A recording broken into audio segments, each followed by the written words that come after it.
আধার card থাকলেই পাবেন 10,000 টাকা। হ্যাঁ বন্ধুরা, একদম ঠিক শুনেছেন। এবার মাত্র আধার কার্ড থাকলেই সরকার দিচ্ছে আপনাকে সরাসরি ব্যাংক অ্যাকাউন্টে 10,000 টাকা। আপনি কি একজন ক্ষুদ্র ব্যবসায়ী, দোকান চালান বা ফুটপাতে ছোটোখাটো ব্যবসা করেন?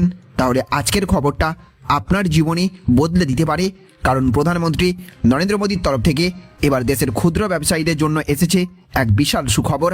তো বন্ধুরা, কিভাবে পাবেন এই সুবিধা, কিভাবে করবেন আবেদন, আর কোন কোন ডকুমেন্ট লাগবে, সব কিছু আজকের এই ভিডিওতেই বিস্তারিতভাবে জানবো।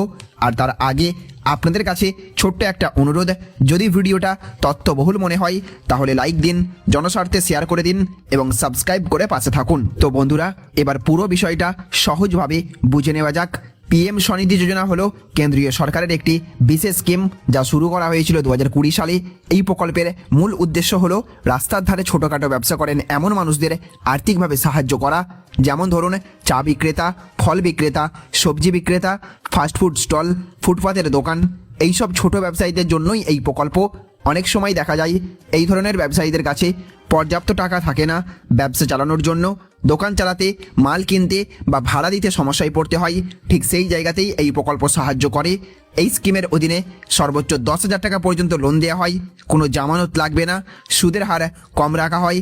ওই টাকা মূলত ওয়ার্কিং ক্যাপিটাল হিসেবে দেওয়া হয়, অর্থাৎ ব্যবসা চালানোর জন্য ব্যবহার করা যায়। যেমন নতুন মাল কেনা, দোকান সেট আপ করা, পুরনো ব্যবসা আবার শুরু করা, এইসব কাজে এই টাকা ব্যবহার করা যায়। এখন একটা গুরুত্বপূর্ণ বিষয় বুঝে নিন, এটা পুরোপুরি ফ্রি টাকা নয়, এটা একটা লোন। কিন্তু সময় মতো লোন শোধ করলে সুদের ওপর ছাড় পাওয়া যায়। এমনকি ডিজিটাল লেনদেন করলে মাসে অতিরিক্ত ইনসেন্টিভও পাওয়া যায়। মানে আপনি যদি ঠিকভাবে এই স্কিম ব্যবহার করেন তাহলে ভবিষ্যতে আরও বেশি সুবিধা পেতে পারেন। এবার আসি, কারা এই স্কিমে আবেদন করতে পারবেন। এই প্রকল্পে আবেদন করতে হলে আপনাকে শহর এলাকায় রাস্তার ধারে ছোট ব্যবসা করতে হবে। আপনার ব্যবসার প্রমাণ থাকতে হবে, যেমন ভেন্ডিং সার্টিফিকেট বা LRO। যারা ইতিমধ্যেই কোনো সরকারি সমীক্ষায় অন্তর্ভুক্ত হয়েছেন তারা সহজেই আবেদন করতে পারবেন। এমনকি যারা পরে ব্যবসা শুরু করেছেন তারাও নির্দিষ্ট সুপারিশপত্র থাকলে আবেদন করতে পারবেন। এবার আসি কীভাবে আবেদন করবেন।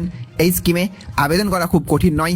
প্রথমে অফিসিয়াল ওয়েবসাইটে যেতে হবে, সেখানে অ্যাপ্লাই অপশানে ক্লিক করতে হবে, নিজের মোবাইল নম্বর দিয়ে OTP ভেরিফিকেশন করে ফেলতে হবে। তারপর ফর্ম পূরণ করতে হবে। ফর্মে আপনার নাম, ঠিকানা, ব্যবসার তথ্য, ব্যাংক ডিটেলস এইসব দিতে হবে। তারপর প্রয়োজনীয় ডকুমেন্ট আপলোড করতে হবে এবং ফর্ম সাবমিট করতে হবে। সব কিছু ঠিক থাকলে আবেদন যাচাই করা হবে এবং অনুমোদন হলে টাকা আপনার ব্যাংক অ্যাকাউন্টে চলে যাবে। এবার আসি কী কী ডকুমেন্ট লাগবে। আধার কার্ড, ভোটার ID বা অন্য পরিচয়পত্র, ভেন্ডিং সার্টিফিকেট বা LOR, ব্যাংক অ্যাকাউন্ট ডিটেলস, এইসব ডকুমেন্ট ঠিকঠাক না থাকলে আবেদন আটকে যেতে পারে। তাই আগে থেকেই প্রস্তুত রাখা ভালো। এই প্রকল্পে আরও কিছু বিশেষ সুবিধা আছে। কোনো প্রসেসিং ফি নেই, সময় মতো টাকা শোধ করলে সুদে ছাড়, ডিজিটাল পেমেন্ট করলে প্রতি মাসে ক্যাশব্যাক ইনসেন্টিভ। অর্থাৎ শুধু লোনই নয়, এর সাথে অতিরিক্ত সুবিধাও দেওয়া হচ্ছে। সব মিলিয়ে বলা যায় PM স্বনিধি যোজনা ছোট ব্যবসায়ীদের জন্য একটি গুরুত্বপূর্ণ সুযোগ। যারা নিজের পায়ে দাঁড়াতে চান, ছোট ব্যবসা শুরু বা বাড়াতে চান, তাদের জন্য এই প্রকল্প খুবই কাজে লাগতে পারে। তো বন্ধুরা, যদি আপনি বা আপনার পরিচিত কেউ রাস্তার ধারে ছোট ব্যবসা করেন তাহলে এই সুযোগটা একদম মিস করবেন না। ভিডিওটি ভালো লাগলে লাইক করুন, শেয়ার করুন আর সাবস্ক্রাইব করুন টেক শেয়ারিং অনলাইন। ভালো থাকবেন, সুস্থ থাকবেন। আমি রাজ, আপনারা দেখছিলেন টেক শেয়ারিং অনলাইন চ্যানেল।